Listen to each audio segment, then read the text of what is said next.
missões é um mandato bíblico. Então, vamos a outro ponto. Nós vamos começar por tentar definir quem é o missionário.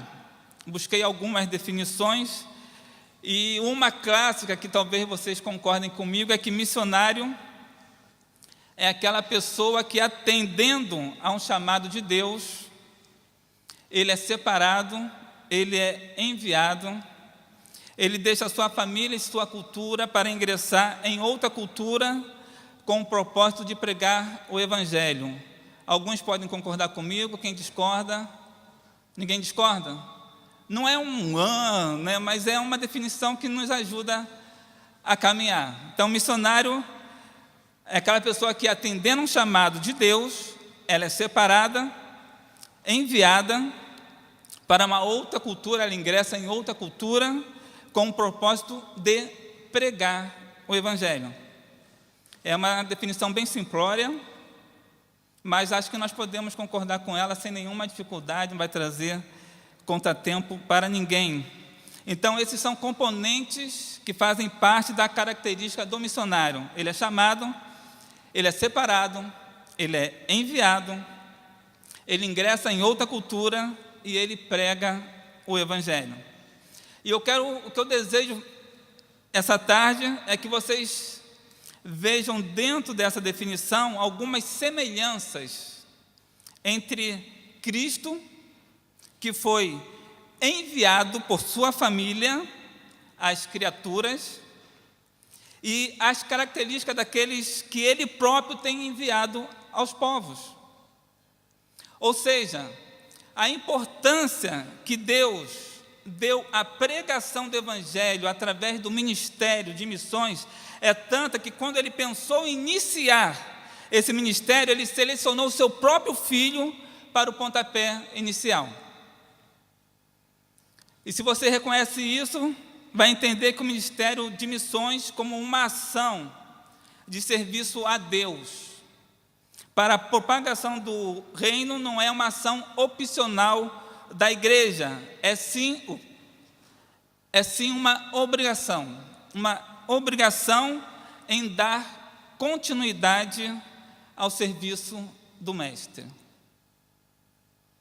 Isso que eu quero que vocês compreendam essa tarde. Dito isto, você que é crente, tem sua Bíblia, abra em João 1.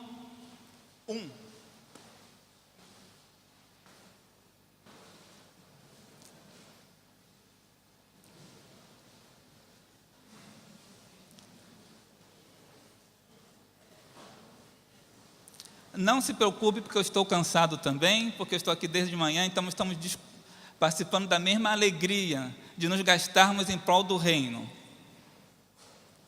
João 1. Se eu abrir minha Bíblia aqui, seria muito bom também, né? João 1 diz: no princípio era o Verbo, e o Verbo estava com Deus, e o Verbo era Deus. Ele estava no princípio com Deus. Todas as coisas foram feitas por intermédio dele, e sem ele nada do que foi feito se fez. Pai querido, muito obrigado por ter falado à minha mente e ao meu coração. Fala ao teu povo também. Ensina, instrui, esclarece, conduza conforme a tua vontade. Te peço em Cristo Jesus. Amém. No princípio era o Verbo. E eu pergunto a você, qual o princípio que o evangelista nos fala? Provavelmente o evangelista nos fala do princípio da humanidade, da história humana. Então eu faço uma outra pergunta. E antes do princípio? E antes do princípio? Antes do princípio, ele era o Verbo. E o Verbo estava com Deus. Na eternidade passada, a triunidade decidiu criar o universo. E o Deus que não pode ser surpreendido, porque Ele é onisciente. O Deus que não reage, e sim age, que tem as rédeas da situação na mão, porque Ele é onipotente. Ele olhou e viu que a sua criação, em algum momento após o princípio, essa criação iria cair e precisaria de ajuda para levantar-se. Então a triunidade convoca uma reunião consigo mesmo, Pai, Filho e Espírito Santo. E convocada essa reunião, Cristo é separado para ser enviado em socorro à criatura a ser criada. Cristo é separado. O missionário ele é convocado por Deus e separado na comunidade igreja para ser enviado a determinado povo, a determinado local. Cristo foi convocado, foi separado na comunidade triunidade, na eternidade passada, para ser enviado à humanidade. Cristo nos diz que Ele foi enviado, por exemplo, em Mateus, capítulo 10, verso 40. Ele repete isso em Lucas, capítulo 4, verso 18. Repete isso em João 3,17. Repete isso em João 5,23. O Pai o enviou. Ele tem noção, clareza, certeza, convicção que Ele foi enviado pelo Pai. E se vocês podem perceber isso, eu quero apresentar a vocês o missionário por excelência, ou a sua excelência, o missionário Jesus Cristo. E eu peço que vocês louvem a eles com as suas palmas. Aquele que veio para te resgatar, para te pregar o Evangelho. Ele é o missionário.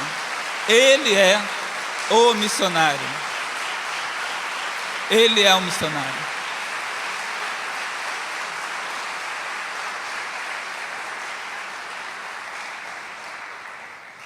Antes de ser enviado, o missionário precisa ser preparado e precisa ser provado. E eu não vou cometer aqui a heresia de dizer que Cristo entrou numa escola de missões. Ele não entrou na escola de missões, mas a terra entrou. A terra entrou numa escola de missões. Todo o Antigo Testamento mostra o mundo, e mais especificamente a comunidade de Israel, sendo preparada para receber o missionário Cristo, o Salvador. Todo o Antigo Testamento, eu posso dizer, até a pregação de João Batista no deserto, é Israel sendo preparada para receber a Cristo. Ainda que Cristo viesse a ser a luz para as nações, como diz Isaías, as nações se encaminham para a tua luz e os reis para o resplendor que te nasceu. Ainda que Ele seja o rei sobre toda a terra, ainda que por meio dEle são abençoados todos os povos da terra, mas especificamente Israel, a comunidade de Israel estava sendo preparada para receber o missionário Cristo.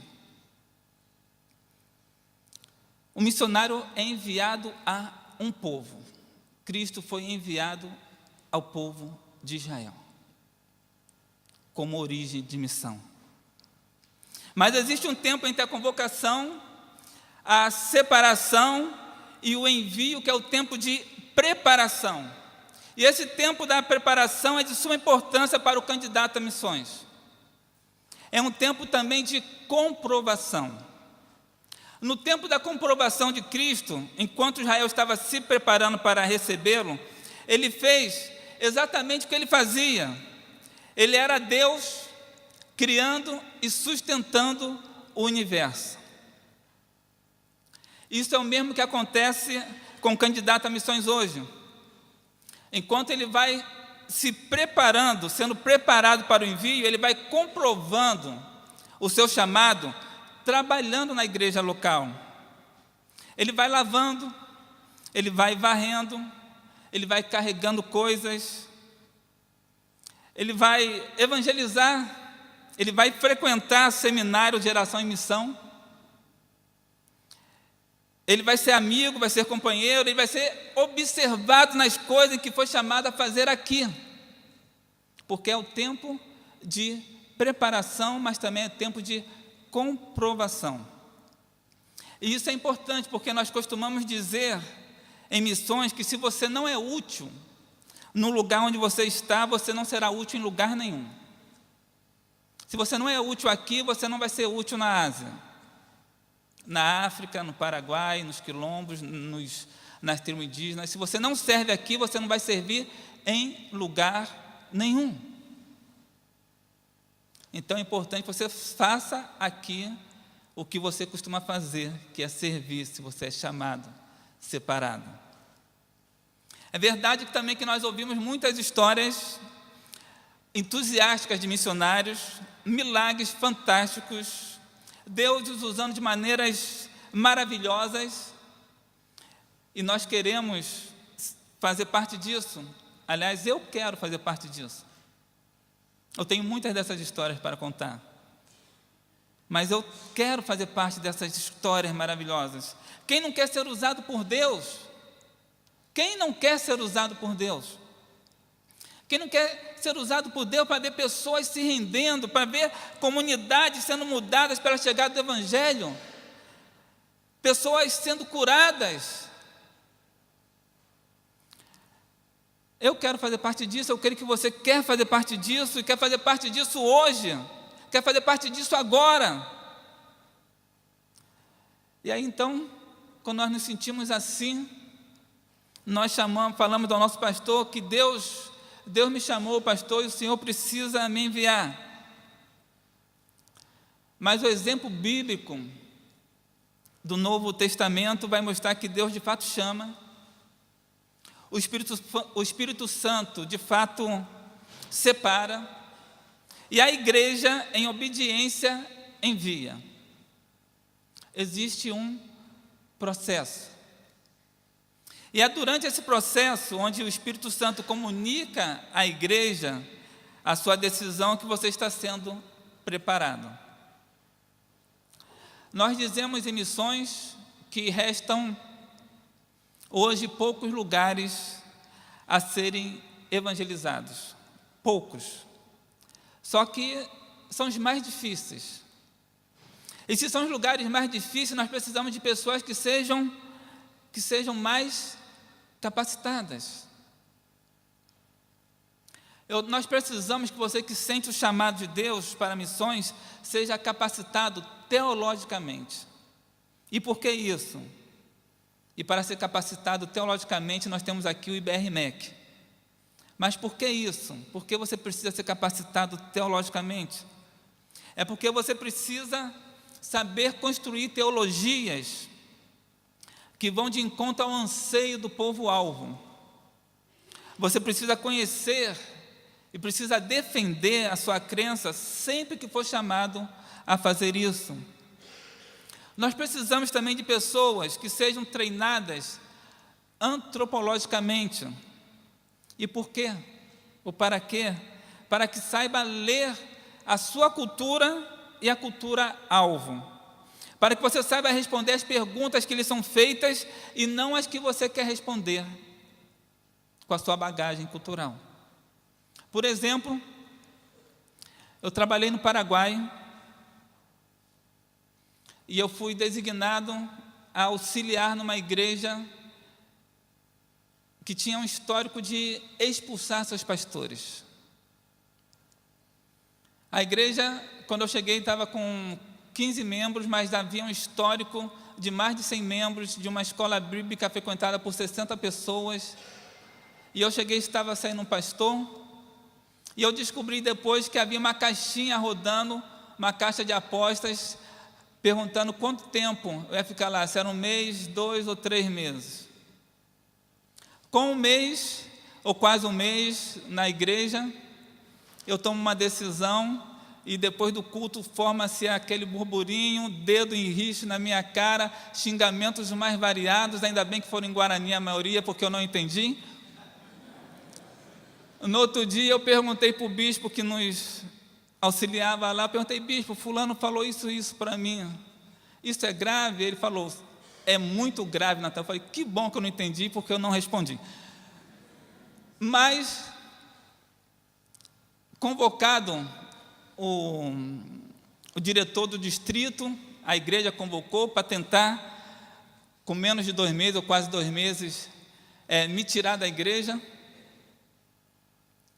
E eu e minha família chegávamos cedo na igreja, lavávamos o banheiro, limpávamos a igreja, fazíamos todos os concertos, e aquele povo não respondendo. Quem estava encarregado de passar a igreja para mim não me passou nem as chaves, que é signo de poder, e tomava conta, até que um dia eu quebrei o pé e fui obrigado a ficar de molho. Fiquei de molho em casa fazendo o quê? Bem, eu sou técnico de informática, eles tinham ganhado alguns computadores e eu estava fazendo canibalismo, né? Pegava a peça de alguns que estavam funcionando, colocava outro, desmontava o monitor e pegava e colocava notebook, né? E via vídeos de antropologia de um curso que eu fiz com o Ronaldo Lindório, que é antropólogo e missionário, e ficava vendo o curso.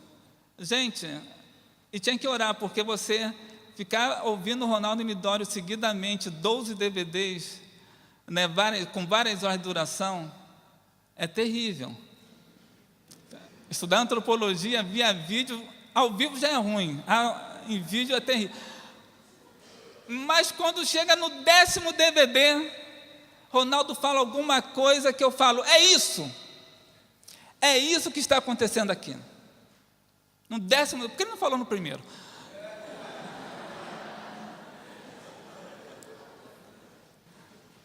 Mas quando eu percebi que era aquilo, aí eu comecei a orar naquele ponto-chave onde eu detectei que era o que estava acometendo a igreja. E fiquei: queira Deus que eu possa andar logo.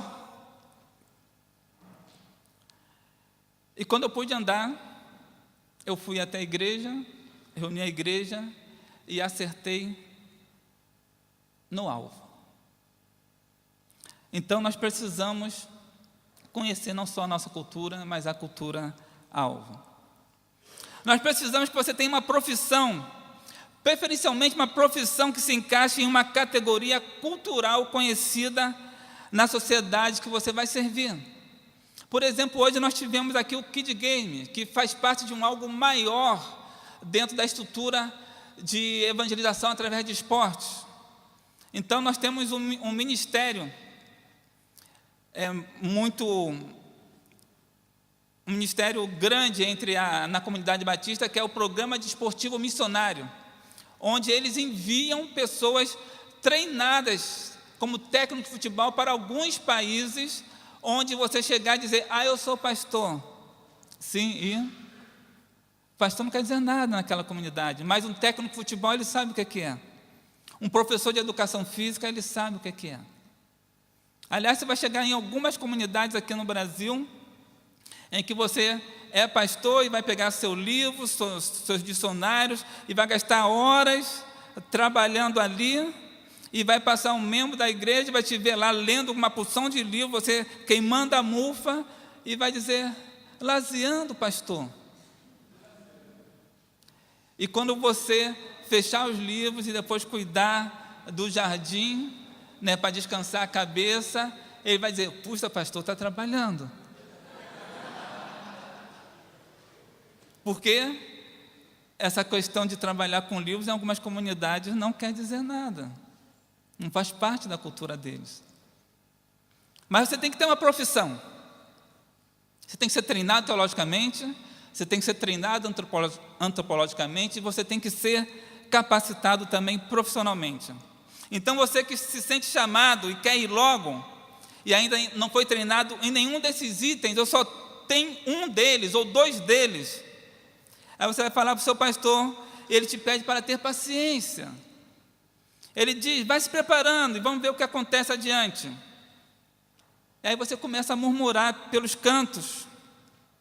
As pessoas estão morrendo lá sem o Evangelho. E o pastor quer que eu vá para o seminário. Pior, ele quer que eu termine a faculdade. E pior, ele ainda quer que eu trabalhe. Cadê a misericórdia desse pastor? Foi uma pergunta para você, sério. Você acha que Deus não sabe da situação dessas pessoas que estão morrendo lá? Não, você se considera realmente o salvador da pátria? E vai chegar lá com seu complexo de vira-lata e resolver tudo, né? Sabe quem é vira-lata, né? Todo problema acabou, o vira-lata chegou. É um desenho velho, né? Mas então você pode chegar como Chapolin Colorado. Não contavam com a minha astúcia?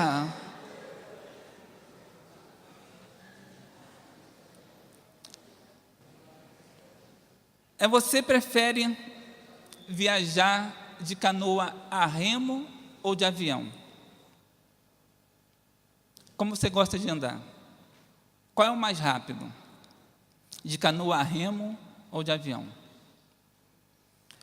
De Belém do Pará até a ilha de Afuá, onde eu estava, são 36 horas de barco, não é de canoa não, é de barco. 36 horas. De avião são aproximadamente 4 horas, dependendo da condição do tempo. Você prefere ir como? De barco ou de avião? Quem quer de barco? Você não sabe o que é andar de barco no Rio Amazonas. Quando aquele negócio bate na Bahia e a rede te joga para o lado de fora do barco e você quer se segurar na pilastra e não tem terra perto, é apavorante. Mas você quer andar de barco? Tudo bem. Queridos, se você começa em uma missão de forma precipitada, sem seguir o passo a passo, pulando etapas, você vai estar viajando de canoa. E de canoa demora mais. Todo o tempo que você gastar se preparando será um atalho quando você utilizar as ferramentas que Deus te deu durante o preparo para o campo missionário. Aí você irá vai perceber que, como já dizia a nossa velha avó, devagar também é pressa. Imagine eu no Paraguai, sem as ferramentas que me foram dadas aqui, para identificar o que estava acontecendo na igreja. Eu teria sido um pastor jogado fora, com 3 meses talvez um pouco menos. Mas por que eu não fui jogado fora? Porque eu tinha as ferramentas. Quanto tempo eu levei para conseguir as ferramentas? O tempo que Deus quis me treinar. O tempo que Deus quis me treinar.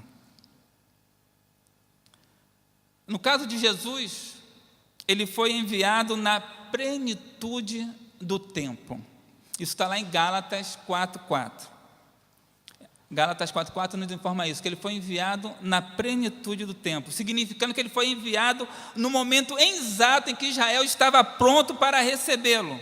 Ele veio no tempo exato que Israel estava pronto, nem um minuto antes e nem um minuto depois. O mundo se preparou para ele por todo o Antigo Testamento, até o ministério de João Batista no deserto.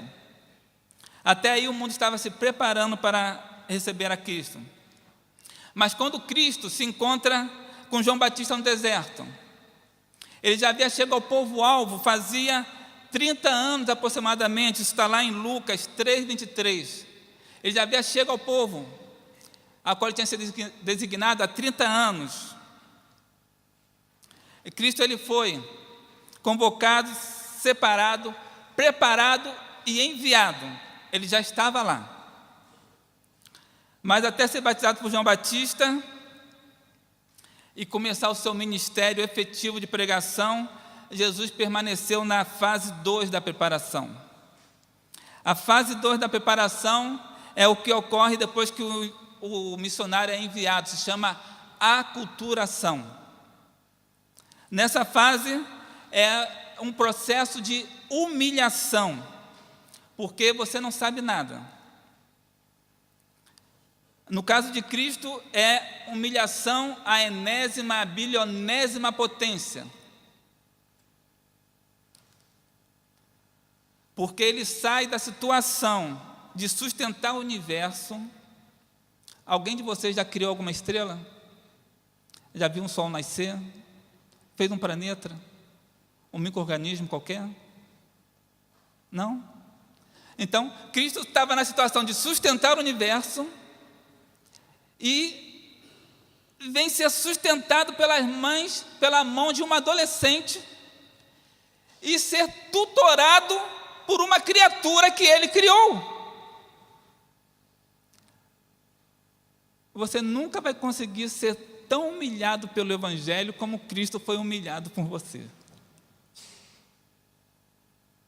Humilhação à bilionésima, sei lá o quê. Então, ele tem que se aculturar, falar. Qual é a língua de Cristo, da triunidade? Não é a língua dos anjos, Deus Pai, Deus Filho e Deus Espírito Santo. É só eles. É só eles. Mas ele tem que se aculturar ao grego koiné, ao hebraico. Ele tem que comer. Deus não tem necessidade, Deus não sente fome. Ele tem que vestir. Ele tem que se locomover. Já não está em todos os lugares. Totalmente humilhado. E, por vezes, como nos informa Lucas 8,3, ele é sustentado financeiramente por mulheres. Humilhado, humilhado, humilhado, humilhado.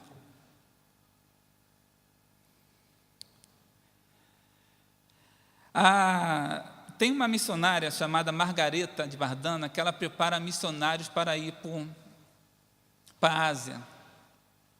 E ela trata muito dessa questão de aculturação. Eu passei uma semana com ela, estudando, e depois de uma semana com ela estudando, eu olhava para os cães, gordinho, fortinho, eu não via um cachorro, um bicho de estimação, eu via comida. Comida. E quanto mais gordinho, mais a minha boca enchia d'água. Mas a aculturação, 30 anos se aculturando na língua, na maneira de se locomover, na maneira de se vestir, em tudo.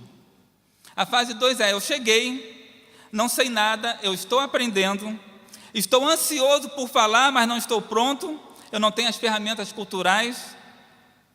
Ferramenta cultural é aquilo que permite uma pessoa comum a entender uma piada de caco. Se você ouvir uma piada de caco em inglês, você não vai rir, porque não faz sentido para a sua cultura. E, verdade seja dita, tem pessoas que ouvem piada de caco e em português também não ri, né? Mas é outro caso. Mas você precisa adquirir o direito de falar, precisa conviver. Cristo esperou por 30 anos para estar pronto e recebeu o direito de falar. Jesus tanto conquistou o direito de falar, quanto recebeu de João Batista esse direito. A partir do verso 29 desse capítulo, João começa a ceder espaço a Jesus. E no verso 35, ele repete o que havia dito a respeito de Jesus a 2 de seus discípulos. E 2 de seus discípulos deram ouvidos. Um deles era André, irmão de Pedro, e era por volta de 4 horas, e ainda assim eles dormiram naquele dia na casa de Jesus. Tanta a importância que eles deram ao que João Batista falou a respeito de Jesus, que este é o Cordeiro de Deus que tira o pecado do mundo. Aí eles param de seguir a João Batista e caminham atrás de Cristo.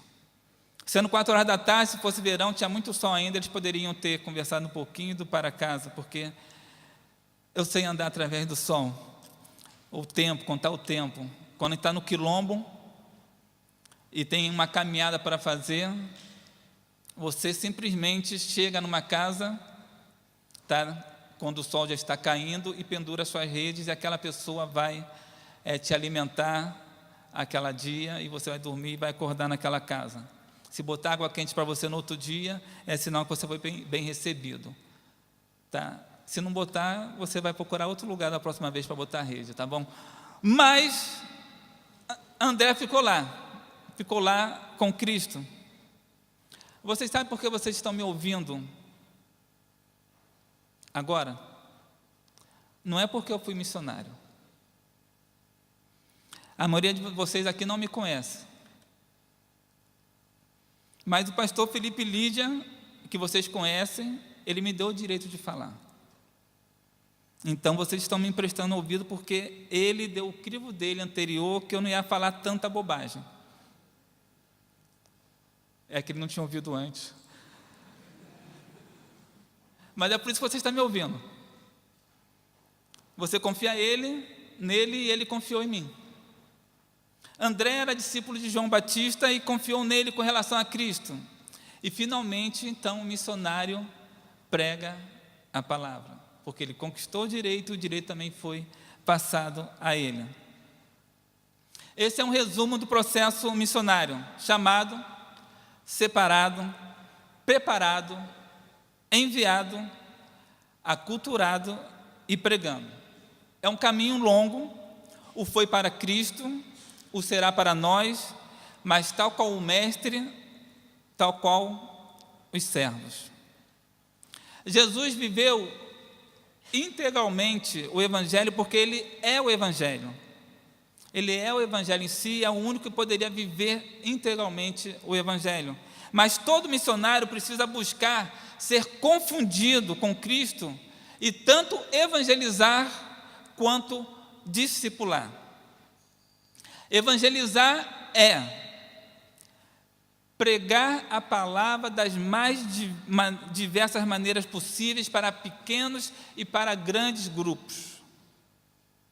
Discipular é o que nós fazemos de perto, com uns poucos, mas são esses poucos que atestam o seu sucesso. Se lembra no Paraguai? Eram 15 pessoas. E Ronaldo me deu a palavra que eu achei o ponto. E eu fui lá e falei com aquelas 15 pessoas. Eu não vou saber dizer o que aconteceu. Mas eu sei que em pouco tempo não era eu e minha esposa que varríamos e lavávamos a igreja. Eu só tinha que me dedicar à pregação da palavra. E de repente a igreja começa a crescer. E em algum tempo já são 45 pessoas. E Deus resolve me tirar, depois que já estamos com 45 pessoas. Me leva para um outro ponto do Paraguai. Passa algum tempo, eu volto àquela igreja. E são 60 pessoas. O Espírito Santo resolveu agir, depois que eles foram tocados no cerne. Eu não fiz nada. O Espírito Santo fez tudo. Mas porque ficaram discípulos lá. Ficaram discípulos. Hoje eu olho na internet e vejo um daqueles meninos que já é pastor. Deus é maravilhoso. Queridos, eu espero que aqui haja muitos que já tenham sido chamados por Deus para o serviço missionário. Eu espero que aqui haja aqueles que serão chamados nos próximos meses para o serviço missionário. Mas por mais que a chama arde, por mais que as necessidades clamem, não pule estágio. Aprenda com o missionário, siga os passos. Você precisa se capacitar intelectualmente nas Escrituras. Você precisa se capacitar no secular. Você precisa se capacitar profissionalmente. Enquanto você espera para ser enviado, você precisa servir a Deus onde Ele te chamou, onde você está. E só assim o Espírito Santo poderá confirmar aqueles que são encarregados por te enviar. Só assim o Espírito Santo poderá confirmar o seu chamado. Jesus, o missionário, ele foi convocado e separado por Deus. Ele deixou a sua família, deixou a sua cultura. Ele entrou em uma outra cultura e para isso ele foi humilhado ao máximo. Ele não só anunciou, como ele viveu integralmente o Evangelho. E quando você é chamado para missões, é para fazer isso. É para anunciar e para viver o Evangelho. E isso não é opção da igreja, é obrigação.